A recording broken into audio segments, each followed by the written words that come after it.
I will say growing up, I did have, a very rough childhood. I was, in and out of plenty of schools in the district. I did move around a lot with my family.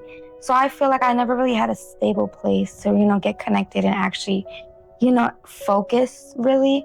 I've been to plenty different states, plenty different districts, to plenty schools. Around the time I was 16, I ended up getting pregnant.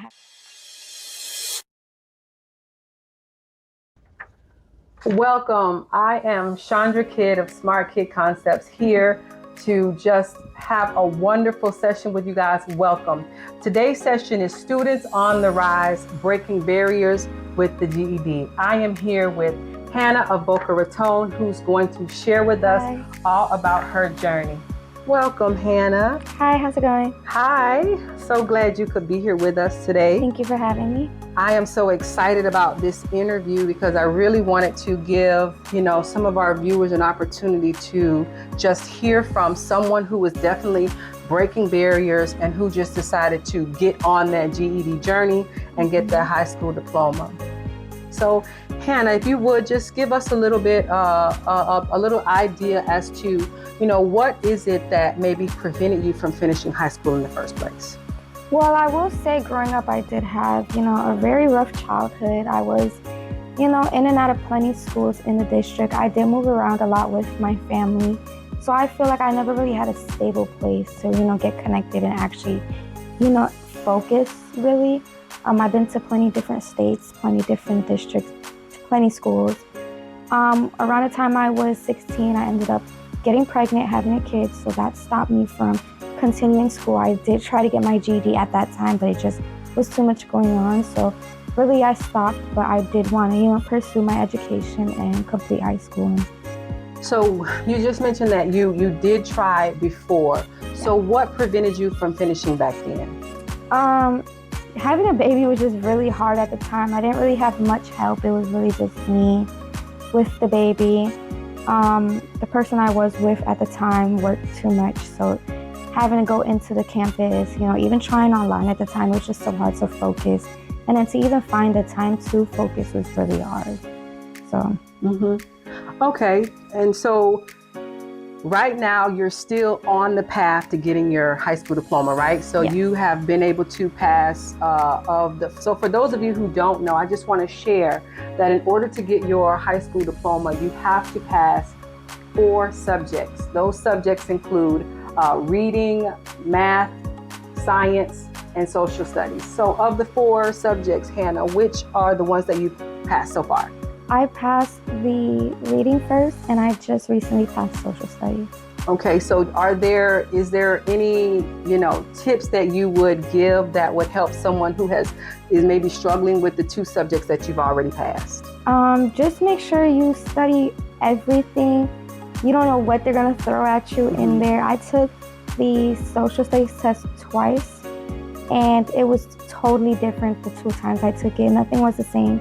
There is a little bit of everything in it, so you don't really know what to focus on. Just study everything. And don't feel discouraged if you don't get it the first time. That's okay. You just got to keep trying till you get it. Got to keep trying. So when you didn't pass the first time, what did you do to stay motivated to say, okay, you know what, I didn't get it this time, let me keep going for it? What was the thing that really motivated you to keep trying? I just, told myself, this is what you want. This is what it's going to feel so good when you already have it. It's going to feel good to actually go and do things that you were held back before doing. And just, you just got to look at it. If you really want this, then that's something you're willing to have to keep retrying for. Nothing is perfect. You don't get everything right the first time in life, and that's okay. Okay. Have you taken, so of the tests that you've passed, have you tried to take the other subjects, the science and the math? I haven't tried the science yet. I am trying the science soon. I have tried the math multiple times. Math is a little bit of my, weakness. I am trying very hard with the math. And I'm getting so close, when I get it's like 2 points off and stuff. So it could be discouraging at times for sure, but I think, you're already halfway there. You know what I mean? Right. That's how I look at it, Even if it's one test you took and you passed it, you got your foot in the door already. So it makes no sense to just stop now. Right. So in the when you were studying for, you know, any of the subjects so far, is there anything that you learned while you were studying that was like shocking to you? Maybe something you learned in the social studies, something historical or with economics, or anything that you learned that you were like, oh wow, I didn't know that, or maybe something with math. So is there something that was really surprising that you learned during your studies of any of the subjects? Definitely. I feel like social studies was a really big impact on me because, you know, I always wanted to, you know, have my, you know, amendments and stuff, you know, just locked in. And I feel like that's something everyone should learn, especially in today's society, how crazy things are in outside days now.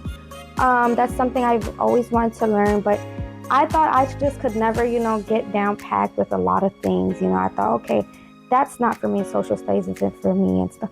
And when I took the class with you, of course, as my teacher, things are actually... Spoiler alert. Things are actually, you know, really good. It was much easier than I thought, you know. What I think it is that back then, I just keep thinking about when I used to be in school and, oh my God, I couldn't do it then, I can't do it now. But, you know, you just never know, especially now that I'm older, I have a, you know, wider mentality, and now I can actually like absorb the information better.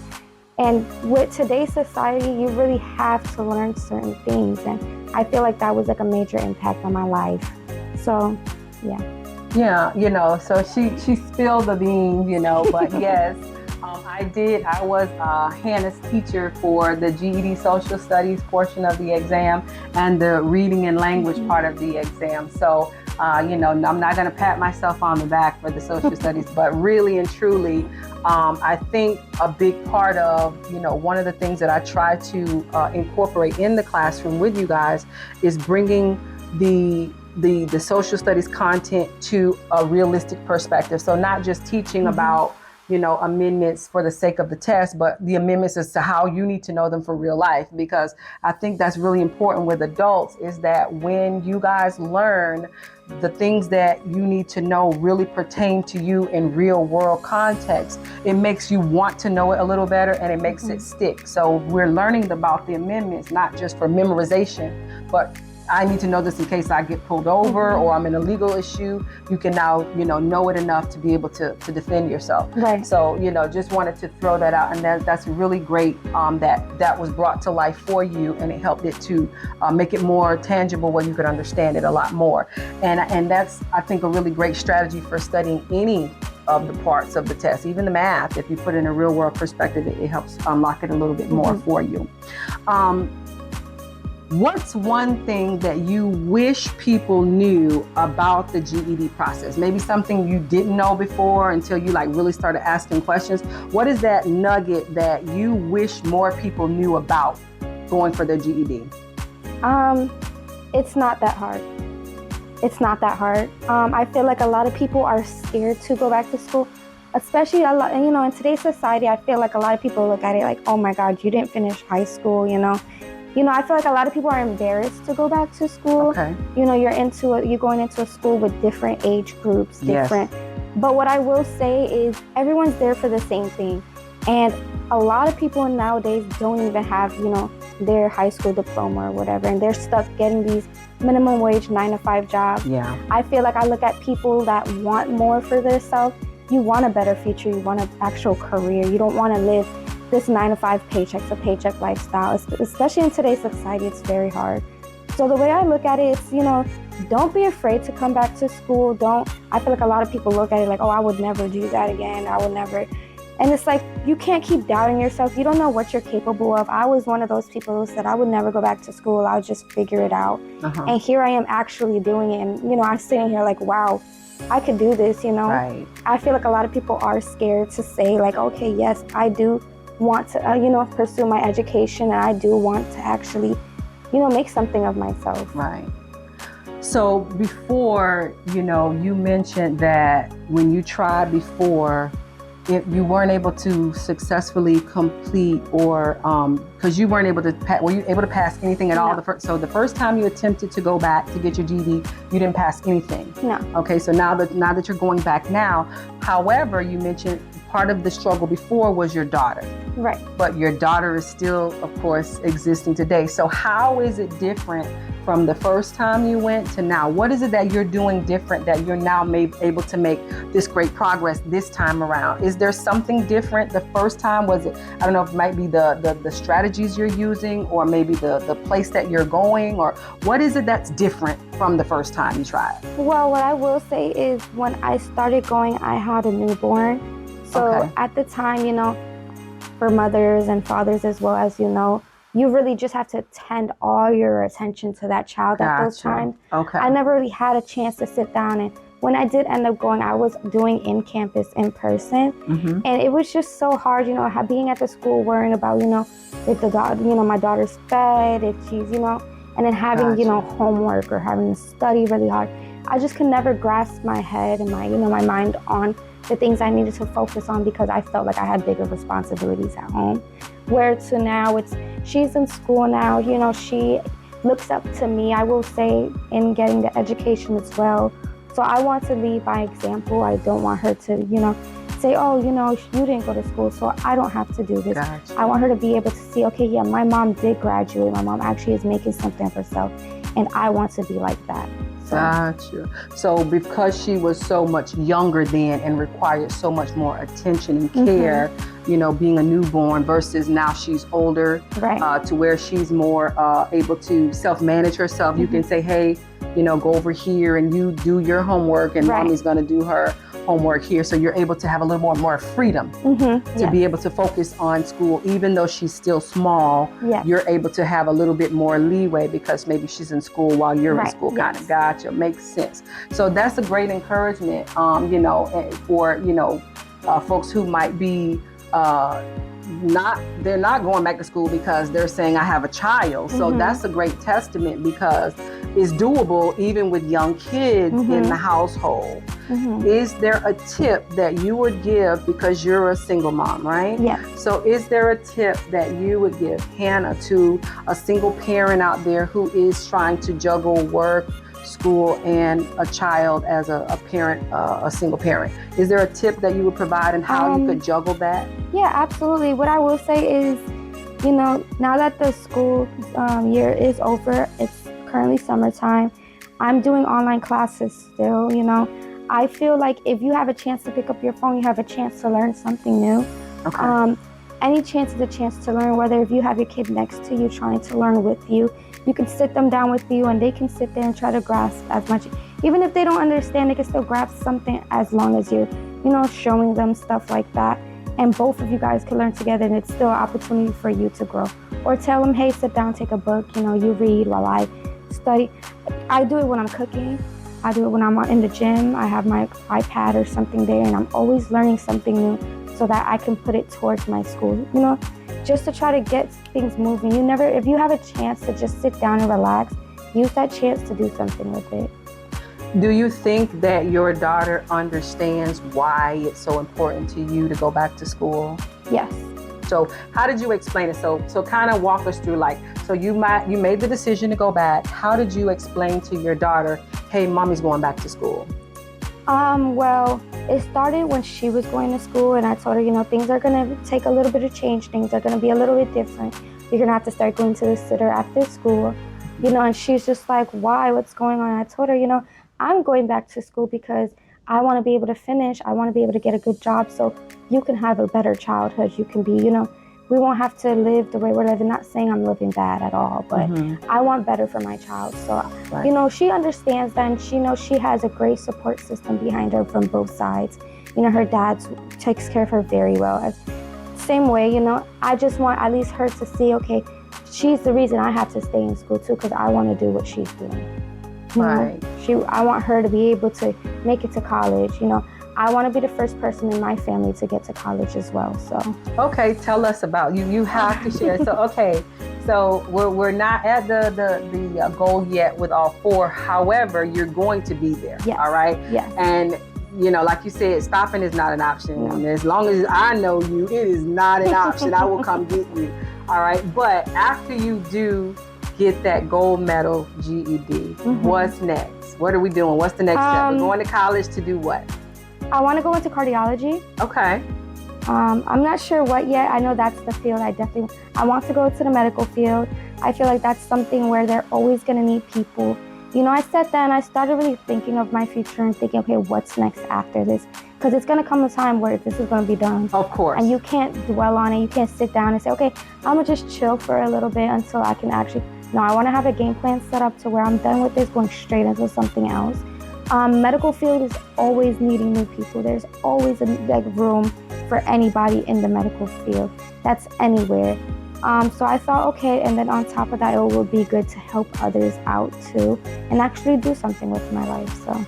Right, and I'm glad you said that, because I'm a huge pusher of that. I'm always like, you know, okay, y'all working on, you know, we're step A, but we need to be getting step B in the works, like, you know, because we don't want to wait until we have the diploma in hand. At that point, I'm not going to say it's too late, but you should have already been working on plan B, not plan B, but part B, the next step, and maybe even the step after that. Because if there is an application process that might take months, or you're trying to get financial aid, that could take months for approval, or what, you know, now you have the diploma in hand, but now you're waiting for deadlines, or waiting for processing times or whatever. So if there are other things that you can do, including researching the school you want to go to, finding out what their application process is, finding out, you know, what other requirements besides the diploma you might need, so you can go ahead and kind of start lining those ducks in a row.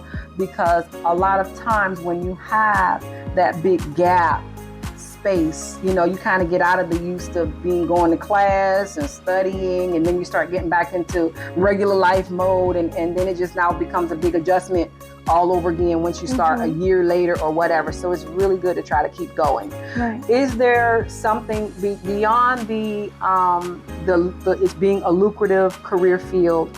Is there any other thing that made you sure that the medical field was that's going to be your jam? That's where you need to be. That's going to be your purpose in life. Is there anything else that contributed to that feeling that you're so sure about? Yeah. So my mother, she passed away from cancer in 2019. Before that, you know, she did have cancer before that.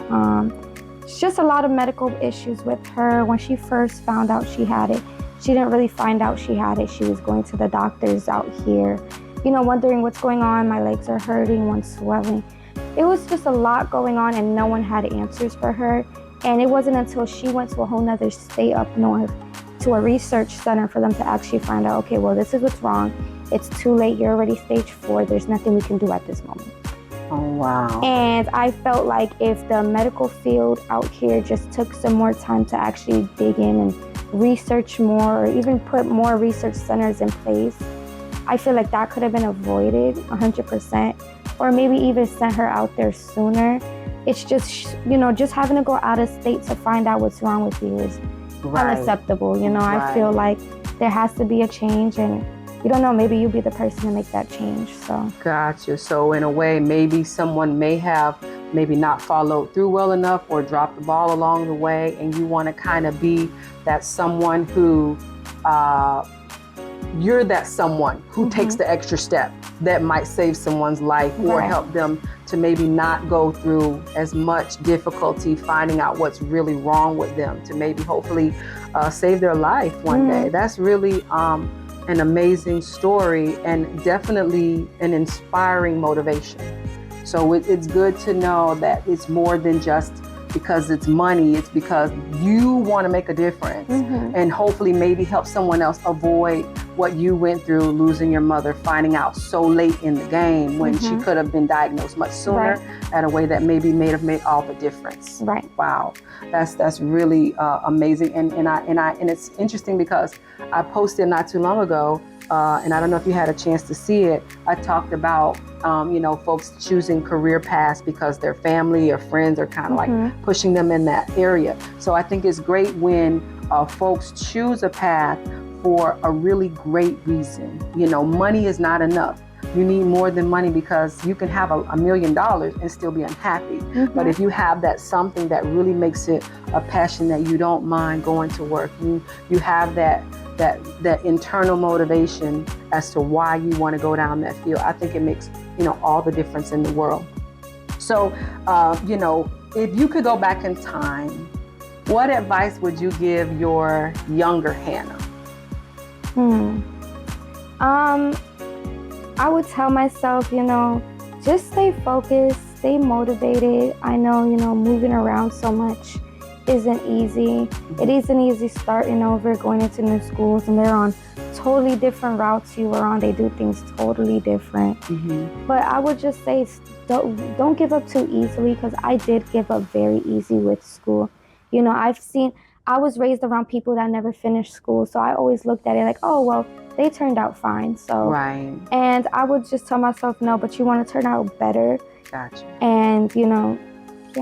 When you say move around, what do you mean move around? Do you mean like you just switched from school to school? Are we talking about city to city or state to state? What do you mean moving around? It started off, I was in New York. I went to school in New York. I moved to Boston. I went to school in Boston.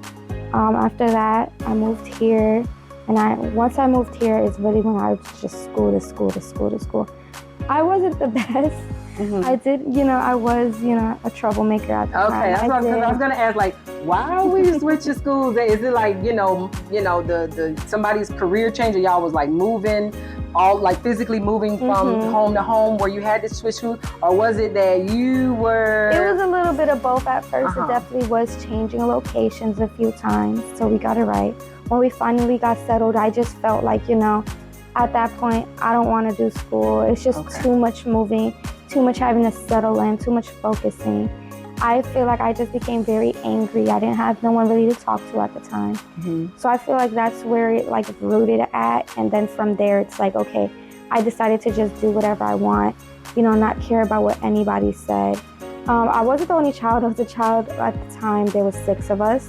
Okay. So, looking up to, my siblings, or seeing, this person can do what they want, or, I don't have to be like that. I can do what I want to. And that, I feel like, took a big, toll in it, where I felt like I could do what I want. I felt invincible. I felt like I didn't have to go to school. I didn't have to be here.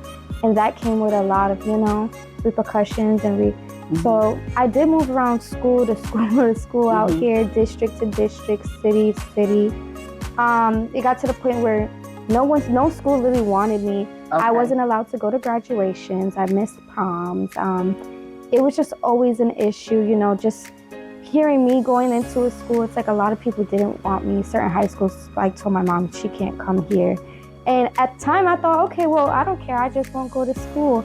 And now looking back at it, I could just think of how embarrassing that must have been for my mom to be like, wow, well, so I think that's another reason where it's like, this is something I really want, not for myself, but for my mom, to be the first kid to go to college, be the first kid to graduate. None of my siblings has graduated or went to college. So I feel like that's something that really gives me that big push in life, where my mom did go to college for business. So, I look at it like I have to do it too. It's not too late. Got you. So like with that, like when you say, like, because you said schools did, so they just flat out said she can't come, like they just, so like, so the other schools, was it, why do you think you were forbidden to be there? Well, why did they not want you? I did have a reputation with the sheriff offices. Oh, okay. I did get into a little legal trouble growing up. I was very aggressive when I was a child. I was very against the law. I thought I could do what I wanted to do in life, and there would be no consequences. I skipped school. I fought a lot, even the cops sometimes. And I ended up getting a record for myself at like 14, 15, where I just built myself a whole rap sheet. Okay, so there was documentation, and so they're looking at a record. So they're looking at the paperwork without even looking at you, and they're assuming, maybe assuming that you're just gonna do out in here what you were doing out there. Got you. So at that point, you guys have gone to maybe multiple schools and institutions, and you seem to have gotten the door closed in your face. Was there a school that saw your record and said, okay, despite what's on paper, she can come. Was there a school like that? Yes. Okay. I went to a PACE, all girls alternative school. Okay.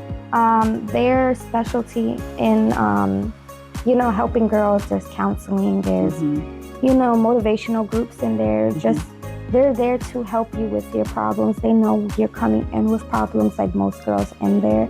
They're there to try to like help you as much as they can, which I went to the school twice. They did help me a lot, but I felt like going to an all-girls school just wasn't it for me. There was still a lot of drama. I felt like it was too many girls all in one space. Everyone was irritated. So it was just a lot going on. I just felt like it wasn't for me.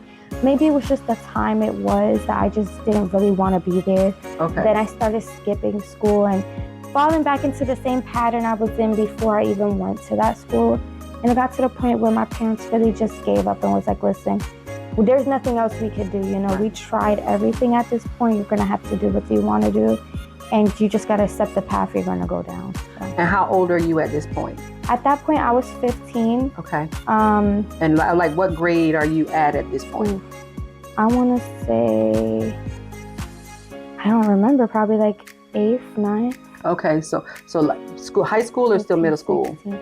Around going into high school, I want to say. So by 8th, you were supposed to be going. So your mom is now trying to get you into high school. Is that what? Right. Okay. She's now trying to find a high school that will get you into, so you can start working towards your diploma. Gotcha. So at 15, at this point, schools have closed doors, and you're now at this one location that is now willing to accept you because they understand, they get it, and they're used to dealing with young students that are having issues and maybe a record and other troubles.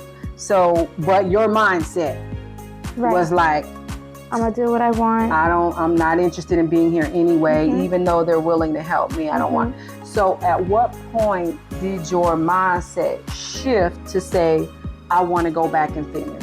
About how old, or did something happen, or what was it that finally truly changed your mind? That's a tricky question, because I felt like, once I had my baby, I always wanted to go back to school. That's why I did try to go back. I was just sitting around like, okay, you have your baby, now what? Okay. Do you want to be a mother at home for the rest of your life? Do you want to make something out yourself? My mother, had 6 kids and still was a manager somewhere, always, running stuff. So it's like, I didn't want to be at home. I knew that wasn't the type of life I wanted to live. I feel like I was very depressed. I didn't really get to do much, seeing everyone else go. Even if you have a routine, I just never had a routine. I never really. So it got to the point where it's like, I want to do something with my life, but I don't want to be stuck at a 9-to-5 for the rest of my life. I don't want to be working for the next person. Just, I want to be able to make my own schedule. I want to be able, even if it is someone else's time, I want to be able to actually make some good money. I don't want to be slaving for just, the little bit of change that, they do give. And at the time, minimum wage was lower. I think when I did start working around that time, minimum wage was, I think, $8. Okay. And at the time, I never really knew anything like if that was bad or good, because it was my first job, Okay. I started working, my first ever job I worked was Subway.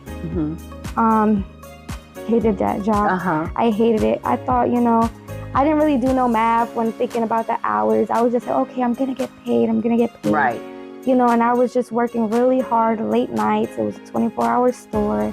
Until I got my first paycheck, and I was just like, what is this? Where's the rest? It was like, wait, why is there... Where's the other? Yeah, where's the other part of the check? Okay.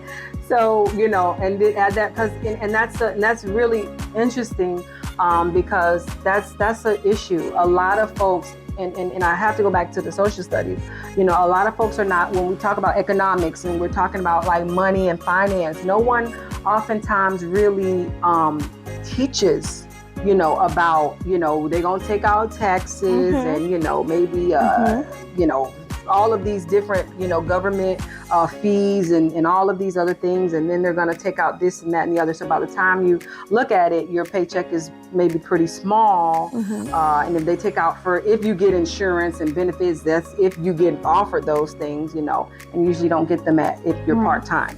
So now you have this paycheck. and you're like, where's the rest? So what are you thinking at this point? Are you thinking, let me just work more hours, or, what's your mindset at this point? At that point, it did, take a little toll on me, and I did just walk out. You just walked out? I walked out. After the first paycheck? I did. As soon as I opened it, I walked out. I did. I was furious. I felt like I worked way harder. I felt like I deserved more, and that's. Do you remember how much was the check? How much was the check? I think it was like $200. And you worked there for like how long? Like 2 weeks. It was 2 weeks. I was like, something's not adding up. All right. So, and you worked like about how many hours did you work? Do you think? Just guesstimating. It was like probably like, I don't even know, 7 or 8 hours. 7 to 8 hours total? No, each day. Oh, okay, every day. Yeah. And okay. I worked like 3 times a week around. Okay, so you were like, I only have this $200 check, and I feel like I've been putting in overtime and so forth. And you just, at that point, it just kind of dawned on you, this wasn't the way. Right. So also, I think what took a huge part in it was I felt like I didn't get my money back for what I, used to actually gas to get to work. I lived, maybe 2 cities over, and they were the only one hiring at the time. So it was like, I put more money in gas than, my paycheck. Right. Not only that, it's like I have a child to feed and I have babysitters to pay now. So I might as well stay home. This isn't even enough to pay the sitter. Gotcha. So. Okay, so that makes sense. You felt like the cost to be able to go to work was outweighing the paycheck you're getting from working. Okay, so now we get to the point where,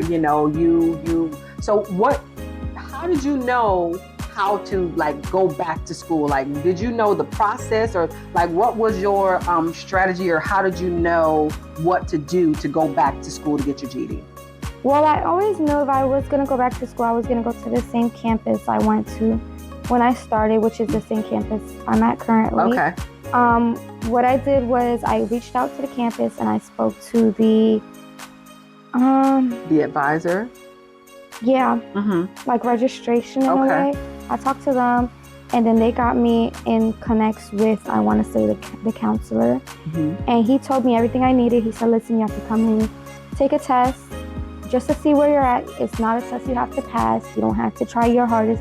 Just whatever you know, and what you don't know, don't try. You know what I mean? You just don't know. This is stuff we're going to help you. Don't feel discouraged once you take the test. This is just so we can see where you're at, where you're struggling at. Okay. I took the test, and I thought I was just going to need maybe math, maybe science. And when he said I need all 4 subjects, I was like, no. But you know what? I was like, okay, I accept that. It is what it is. And I got I got reading done within probably a couple months of me being there, not even. And that was just for you pushing me, because I know when I took the practice, I didn't have a score that said I was able to take it, and you were just like, take it. And if it wasn't for you to tell me that, I would have never took the test. Yeah, and I want to say, and I want to just kind of, really encourage, that having, and I think for some people that makes a difference when you have that someone who's, kind of knowledgeable, whether it be an advisor or teacher or counselor or whatever, who is there pushing you. Because one thing that I've learned over the many years that I've been doing this a long time, there are things that we see in you guys that the tests don't reveal. Practice tests may say you're at this level, but based on your, how you perform in the classroom and how you do, we see stuff you guys don't see. And we see stuff that maybe even the test doesn't even reveal. And I thank you for, trusting me to push you in that way, because, I'm pushy. I know I'm pushy, and I'm like, I will literally be like, you better go take that test, and I'll literally very, very pushy with you guys, because I think I've fine-tuned my little spidey sense to know when you guys are really ready. And I know a lot of times, you guys, fear is a big issue. Have you ever had fear really hold you back? Like, is there like a test, a subject that you were just like, I'm scared, I'm nervous? Like, did that ever happen to you during this process? Yes, definitely my math. Okay. Definitely my math. I always struggle with math. That's my one subject that to this day I'm still fighting with. I took the test over 3 times. You took it over 3 times. And what sucks is that you could be so close to it, and I think that's very discouraging at times where it's like, dang, I'm only a point off. I'm only 2 points off. Like, I don't want to do this no more because I know I was capable of doing it, Right. And I feel like that takes a toll on you. There was times where I was like, I don't want to do this no more. It's like I got what I think also is when I took my reading test, I got it on the first try with no issue. Okay. So I just thought, every other test is going to be this easy. And when it wasn't, it wasn't. Right. So that first one kind of gave you this false sense of, oh, this is going to be a piece of cake. And now that the other ones are more of a fight, it might be like, well, why isn't this one like that one? Right. So, so how do we, in your opinion, or what is it that you're doing as far as the math? Because that's the one that seems to be really giving you a fight. So what is it that you seem to do or you are doing to make sure that the last time isn't like the next time? Are you like switching up your study strategies, or, what has been, your go-to to make sure that you do even a little better next time, or that your, next time could be the one and not just, I give up? So what I've been doing really is flashcards. I've been trying every way to study. I'm watching videos on YouTube. I'm using different programs to study. I'm even going to tutoring sometimes. Okay. Even though I don't want to, I feel like, sometimes I go to tutoring and sometimes I'm the oldest one in the tutoring group. And I'm like, I don't know, I have people looking at me staring like, giving me looks like she shouldn't be here. Right. But, I feel like they do help out. Sometimes you do need that extra help, that extra one-on-one. Like, I need you to show me how to do it. I don't need to hear it from a computer. Right. Sometimes the computer just puts it in ways to confuse you even more, honestly. Okay, gotcha. And I feel like when you have a person in front of you where you could be like, wait, do it again. Okay. Do it again. I need to physically see you do it. And if I don't understand, I can show you where you lost me at. Opposed to the computer, it's going to keep replaying the same video. Okay, so that makes sense. So in other words, so this is where, when I talk about, in my book, Go Back to School and Get Better, I talk about learning styles. So what you're describing is that you're a visual learner. You need to physically see the process. So even if you get 2 as the answer, and 2 might be the right answer, but you need to physically see, well, I got 2, but how did I get 2? Can you show me? And you say, I'm able to say, this is the step in your explanation that it totally lost me. So you're a visual learner. So this is why you're saying, you're watching the videos and things, because you need to see the demonstrations. Right. You need to see the process. How did I get from this part of the equation to that part of the equation to that part of the equation? Is there anything, and since we're talking about the math, is there anything in the math that you just seem to not be able to get over? Is there any specific kind of math that seems to be like, it's kind of hurting you with this math? That's a good one. I don't know. See, that's the one thing. It's like, I really don't know until I do it. Okay. I feel like certain things that I can say I don't know, and then once I've seen it done, I'm like, oh, I could do that. Okay. So it really just depends, like, when it hits me more. So I will say, like, I feel like sometimes the programs show me stuff like, yeah, I can do this, and I get them all right. And then once I take the test, I'm like, I've never seen this problem before. Right. And I don't know what to do with it. And then it's like after that, I'll go back and try to do it. And I'm like, oh, I knew how to do it. I just didn't know the format they put it in. Okay. So, yeah. So right now, as you're going on your GED journey, who's your biggest supporter and cheerleader on this process so far? I would say myself. Okay. I would say myself. I don't really have a huge support system at home. I've really just been on my own by myself. My daughter knows, but she doesn't really understand enough to say, oh, you keep going. It's more so I push her to do so. So I feel like I'm my biggest supporter, telling myself, you have to do this for your mom. If anyone, I feel like she's my biggest supporter as well. She's just not here physically to tell me. Right. So I tell myself, you're going to do this for her. Gotcha. So this is a way to kind of, honor her memory and a little bit of a legacy for sure, that because she was able to do this herself. So this is you trying to carry on the legacy. And let me ask, do you think that you going back and getting your GED, do you think that would encourage your siblings? Do you think that might make your siblings want to go back and finish Absolutely. at all? Have they ever said anything about, you on your journey? I do have one of my siblings that told me, it would be nice to go back to school. But I think she sees how I struggle sometimes, and it kind of sets her back.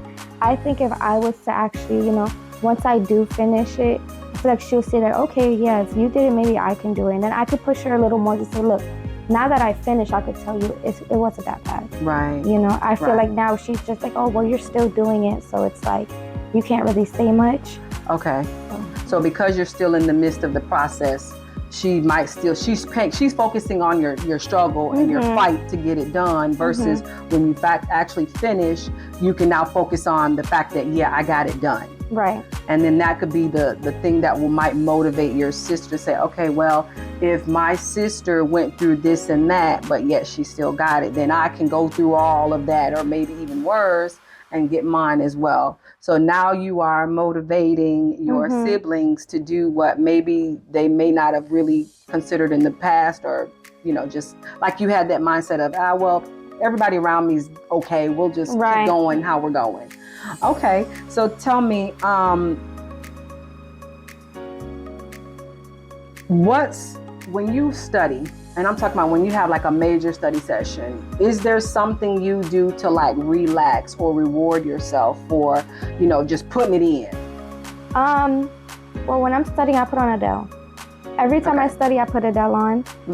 I feel like she helps me to study. I feel like I can't put on no like hip hop music or no like something that's catchy that I can really, because then I'll just be sitting there focusing on the music than anything. I feel like Adele, she's so soothing with her voice. I feel like I can put her maybe lower the volume on my Alexa, and I just study better with her. Opposed to being in the silence, I tend to doze off and fall asleep when it's pin silent in my house. So I have to have something going on. That's why I kind of prefer my baby to be home, because she keeps me up walking in and out the room while I'm studying. And it helps me focus a little more, definitely. There's times where I feel like I can't focus in my room. I'll go on my porch. I have like a little garden I set up on my porch. I'll go in there and I'm able to just study better, or just switching scenes, definitely. Sometimes I'll go out to a cafe or somewhere where it's like, now I have to study because now everyone else is studying. Right. And that's a great point. And I mentioned that in the book. And I say this to students all the time. And they're like, Miss Kydd, I can't focus, I can't study. And I'm like, you need to change your environment. And I always say, like, do not study in your bedroom. That is like the worst place. And even, me personally, when I need to get some things done, being at my desk sometimes isn't the most productive place, because I don't know what it is, but I don't know if it's because I have stuff all over my desk. I start, looking at this bill and start looking at that piece of mail and looking at this memo I wrote to myself 5 weeks, and I start getting distracted. So sometimes, like you said, going out to, I don't know, Starbucks, or going to wherever, a little cafe, or the library, changing that environment actually makes you focus, because now you've I already drove here, I came here to study, I brought my stuff, you have less distraction when you're out. Even if you're at a cafe, when there are people walking around, you're still more tuned into your studies than if you were at home when there's no one there, and now you might be dozing off. And now you're thinking about, what am I going to cook? And you're trying to wash the dishes, and you're trying to do laundry and all this home stuff while you're home. So that is a great piece of advice, to change your environment so that you can focus more, because it does make a big, even if you go to the park and sit at a little empty pavilion or bench and just start working on it, and you will focus a whole lot more. Also, exercise is really good. Take a little exercise break, go and stretch and do some, little exercises, because that kind of re-energizes the brain. So, when you do finish your studies, do you or even when you pass a test, what do you do to celebrate? I take myself out to a nice restaurant. Okay, so you do something every time you pass Yes. those two subjects. I buy myself flowers and I will take myself out to a really nice restaurant. You Yes. buy it. Oh, now you go. Okay, you buy Yes. yourself flowers and you really treat yourself I nice. reward myself. You reward yourself nice. That is so wonderful, and I think that's really important that you love on yourself. And not just expect others to do it, because it's nice when others do it, but because you have made it a point to do it for yourself. I mean, because that's kind of a little extra buying the flowers, but I think it's the extra that makes it so amazing, because it's like you're saying, what I did was worth getting flowers for, because this was a major feat.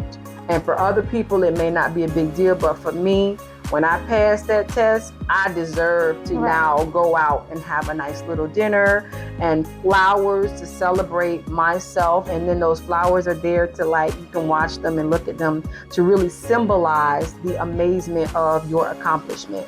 So if you're doing all of that just to pass the subjects, what are you gonna do when you actually have the GED? Because now we gotta go big. What are we gonna do to go big once you get the GED? I don't know. I'll probably take a trip or something. You're gonna take a trip? I might. Okay. Are you gonna take your daughter? Is it gonna be just like a you trip, or you take the girls? What is I don't know. We gonna start planning. Depends where I go. Yeah. Okay, but I think that's absolutely amazing. So, is there one crazy habit or study tip that you swear by? Is there some? Because you mentioned Adele. Is there like something like, maybe a certain snack or a certain thing that you do, or certain, I don't know, what is that? Like really silly, quirky, study thing that you do, maybe beyond the music, that you feel really helps you, get it in with your studies and be successful? I snack. Okay. I do snack. You snack. I do snack. Are there special snacks specifically for study snacks, or you just a snack? Just snack. That's just the thing. Adele and snacks. Yep. Okay, got it. That's the process. You guys heard her say it. Adele and snacks are the key. All right. So, is there a goal? Do you have a goal that you want to be done? No, I really don't want to rush myself. I feel like I've done that before. I rushed myself. I told myself I wanted to be done by summer. And then when summer came and I wasn't done, it was disappointing. Okay. It was, I want to be done very soon, but I don't want to put a certain date that I possibly can't get to, and then it's very discouraging, I will say, to put a date on something and not make it to that date, especially when you are trying your hardest. So I tell myself, I want you to be done soon, but, you're human. Right. So in other words, however long it takes, it takes? Yes. So skipping forward, you get your diploma. Have you found the school that you want to go to, or are you still looking? I'm still looking. Okay. A lot of schools have a lot of requirements, so it's a long search, and this is somewhere where I want to be comfortable. I want to be happy to go to. So, there's a lot of good schools out here. There's a lot of good schools. So just surfing around, I've been to a few campuses already too, so. And when you get your GED, and everything, and, this is a journey not just for you, but for your daughter. As you mentioned, you want to encourage her. Is there something that you, besides continuing education, is there something that you want to accomplish because you were able to get your GED done? Like, in other words, you're so motivated, like, if I can do this, I can do that. Is there something else outside of school that you might want to tackle after you get your GED? No, I feel like that's really the biggest step for now. I know after that, I want to be able to tackle college. I want to go in for my bachelor's. I don't know. I just see where the wind takes me from there. So the title of the show is, Students on the Rise, breaking barriers with the GED. And Miss Hannah, I have to say, you are breaking barriers, whether you realize it or not, because you are now, of the siblings, gonna be the one to break the barrier. You are going to be your mother's child that gets the diploma unlike the others. So you're breaking, and I think once you break through that barrier, the sister will follow, and then before you know it, other siblings might now start to aspire. So you are breaking the barrier in the family. And that's what this show is all about. Us, explaining and encouraging, folks out there that we all have barriers, but we got to break them somehow. We got to just make up in our mind that I am going to push past. If it's a money issue, I'm going to break past that barrier. I'll find a way. If it's a, motivation issue, I got to find a way. If it's a, maybe you had a child at a young age, a single mother, whatever the story might be, these are barriers. So now that your daughter is older, and she was kind of the barrier then because she was really young, but what's the barrier now? What is it that's like really, is there anything at all that's kind of holding you back? Maybe you could be progressing faster? No. Nope, no barriers. Doing very well. At this point, you're on the move and nothing's going to stop you. No. Nothing's going to stop her. Listen, you guys, I wanted to truly invite Miss Hannah to really encourage so many of you out there who have made up in your mind it's too hard. Maybe you're a single parent, maybe you're having issues with studying or no one's supporting you, but this is doable. And like Hannah said, it's not that hard. It may be challenging, but it's not so hard that it's impossible. And that's the key. And you're going to now take this opportunity to move forward in your life. So if you would, Hannah, please, if you would talk directly to the folks and just share any last, tips, any last encouragement or pearls of wisdom that you would share as to motivate and encourage them to break barriers. I would just definitely say don't give up. Keep trying. Don't be discouraged after the first time, after the second time, even after the third time. There's going to be a time you get it. Just, you got to change your ways, change how you do it, and just keep doing it. Yeah.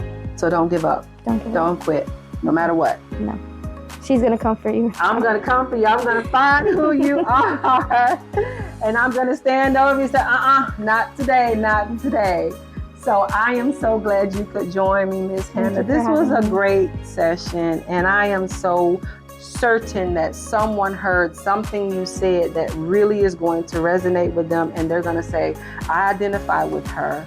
I identify with that, and there's quite possible some aspects of your story are their story. And I know that it's going to encourage them. So you're paying it forward, Hannah, whether you realize it or not, you're paying it forward. You are touching someone. And I'm so glad you could share and be open and apparent with us, and that we can now be inspired to get better. So if you guys have not gone out and gotten your copy of Go Back to School and Get Better, I want to encourage you to go and get your copy. Amazon, Barnes & Noble, Books A Million, Walmart. It's available everywhere.